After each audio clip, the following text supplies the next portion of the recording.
ডিম তো আর খাইতে পারবেন না। ডিম মুরগি সব উৎপাদন বন্ধ করে দিবে, তাদের কার্যক্রম বন্ধ করে দিবে মে মাস থেকে, বলছে না? শুনছেন তো? কেন করবে?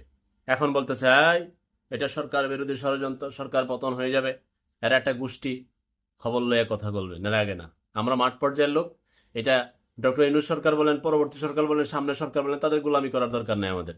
অন্ধ সমর্থন করার প্রশ্নই আসে না, মেন ঘটনায় যাই। আমি একজন খামারির সাথে কথা বলছি, বলতেছে ভাই আপনি একটু একটু শুনেন আমাকে। 170 টাকা আমার খামার থেকে সোনালী মুরগি কিনে নিচ্ছে, অথচ আমার খরচই তার চেয়ে বেশি। এটা আবার বাজারে বিক্রি হয় 240 টাকা। আমি বলছি এত তফাৎ কেন? 170 240, মাঝখানে দালাল আছে, তারপরে ব্যবসায়ীরা আছে, কিন্তু আমাদের খামারের তো জীবন শেষ। আমাদের খাবারের দাম বেশি, আমাদের বাচ্চার দাম বেশি, আমাদের মেডিসিনের দাম বেশি, অথচ আমাদের বিক্রির সময় আমরা রেট পাই না। না পাই ডিমে, না পাই মুরগিতে।